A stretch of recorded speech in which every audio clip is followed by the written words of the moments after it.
नमस्कार, हेमराज भारती चैनल पर आप सभी का स्वागत है। प्रिय बंधुओं, यदि आपने अभी तक हमारे चैनल को सब्सक्राइब न किया हो तो प्लीज़ हमारे चैनल को सब्सक्राइब करें और यदि कोई वीडियो पसंद आए तो लाइक अवश्य करें। यदि कोई सुझाव हो तो हमें कमेंट में अवश्य दें। बेल आइकन यानी घंटी सबसे ऊपर 3 घंटी में से पहले आल वाली घंटी को अवश्य दबाएं, जिससे कि वीडियो की नोटिफिकेशन आपको सबसे पहले मिलती रहे। धन्यवाद। नमस्कार, हेमराज भारती। कर्म स्वभाव देखते हो या हमारे उपदेशक कहते हैं माल खाल और बाल देखते हो। उस लड़के की नौकरी ज्यादा देखते हो, लड़के के घर में धन को ज्यादा देखते हो, जमीन जायदाद देखते हो, बिजनेस देखते हो, या उस लड़के के गुणों को देखते हो। ऋषि कहते हैं कि विवाह कोई सामान्य बात नहीं है। विवाह गृहस्थी बनना कोई सामान्य बात नहीं है। गृहस्थ बहुत बड़ा आश्रम है। सभी आश्रमों से श्रेष्ठ और ज्येष्ठ आश्रम गृहस्थ को कहा है। क्यों कहा है? विवाह करने लगते हो तो महर्षि दयानंद जी ने कहा कि 10 कुलों को छोड़ करके विवाह करना चाहिए। 10 कौन से कुल, कौन से परिवारों को छोड़ करके विवाह करना चाहिए? ऋषि लिखते हैं हीन क्रियम निष्पुरुषम निश्छंद रोम सारसम क्षया मया व्यपस्मारी स्वित्री पुष्टि कुलानी च। कहते हैं कि जिस परिवार के अंदर हीन क्रियाएं हो रही हो वहां अपनी बेटी का विवाह नहीं करना चाहिए। आज आप वर्तमान में हीन क्रियाओं को हीन क्रियाएं मानते ही नहीं हो। शराब पीना हीन क्रिया है, मांस खाना हीन क्रिया है और गंदे काम करना हीन क्रिया है। लेकिन आज वर्तमान में इन गंदे कर्मों को भी गंदा नहीं मानता व्यक्ति। शराब का ठेका खोल करके धन कमाता है, दूसरे लोगों के जीवन को बर्बाद करता है शराब पिला पिला करके, और उसने शराब के ठेके के आधार पर करोड़पति करोड़ों धन कमा लिया है। और ऐसे के लड़के से आप अपनी बेटी का विवाह करते हो तो कौन सा धन है वहां? उस बेटी को वो धन सुख देगा? निश्चित रूप से बर्बाद करने वाला धन है ऐसा धन। इसलिए ऋषि कहते हैं कि विवाह करो कहाँ? जहाँ क्रियाएं गीतमय हो रही हो वहाँ विवाह करना चाहिए। में महर्षि दयानंद का चित्र और कम से कम एक व्यक्ति 200 परिवारों में सत्यार्थ प्रकाश पहुंचाए, जिससे इसी का संदेश पहुंचे। इसी क्रम में इस विद्यालय के लिए आर्य विद्यालय मथुरा की ओर से ऋषि दयानंद का चित्र सप्रेम आपको भेंट है। धन्यवाद। ओम सब कार्यालय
आगे इस आदमी का सर ये भगवान के आगे इस आदमी का सर ये भगवान के आगे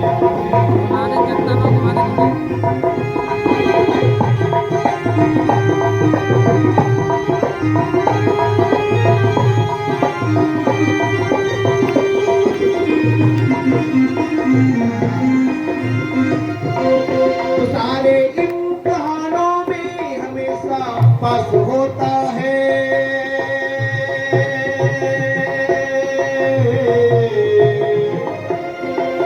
वो सारे इम्तिहानों में हमेशा पास होता है भक्त जीवन की राहों में कभी न उदास होता है भक्त जीवन की राहों में कभी न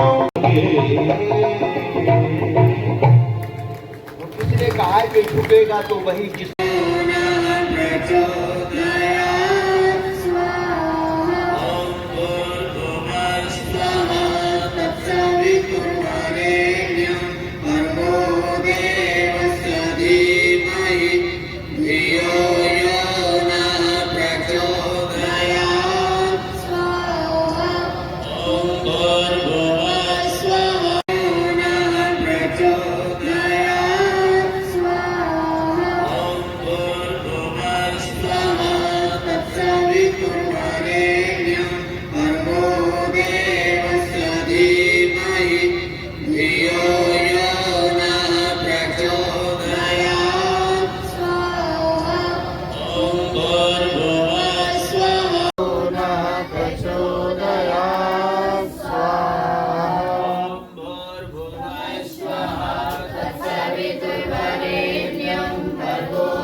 प्रत्येक मनुष्य को अपनी ही उन्नति से संतुष्ट नहीं रहना चाहिए, किंतु सबकी उन्नति में अपनी उन्नति समझनी चाहिए।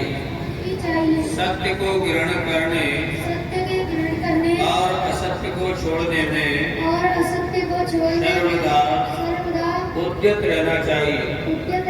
ओम विश्वादिदेव सवितर्दुहितानि पराशुभं यद्भद्रं तन्नआशु। ओम भूर्भुवः स्वः तत्सवितुर्वरेण्यं भर्गो देवस्य धीमहि धियो यो नः प्रचोदयात्। स्वाहा ओम भूर्भुवः स्वः तत्सवितुर्वरेण्यं भर्गो देवस्य धीमहि धियो यो नः प्रचोदयात्। स्वाहा ओम भूर्भुवः स्वः तत्सवितुर्वरेण्यं भर्गो मृता जानता सहमेमहि। भाइयों बहनों, भाई शिव कुमार जी के नाती का आज अन्नप्राशन संस्कार किया गया।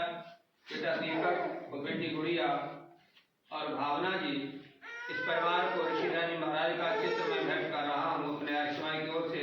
भगवान से कामना करता हूँ ये इसी प्रकार से फले फूले आगे बढ़े। मेरी शुभकामनाएं, आशीर्वाद। ओम स्वस्ति स्वस्ति स्वस्ति। धन्यवाद। नमस्कार, हेमराज भारती चैनल पर आप सभी का स्वागत है। प्रिय बंधुओं, यदि आपने अभी तक हमारे चैनल को सब्सक्राइब न किया हो तो प्लीज़ हमारे चैनल को सब्सक्राइब करें और यदि कोई वीडियो पसंद आए तो लाइक अवश्य करें। यदि कोई सुझाव हो तो हमें कमेंट में अवश्य दें।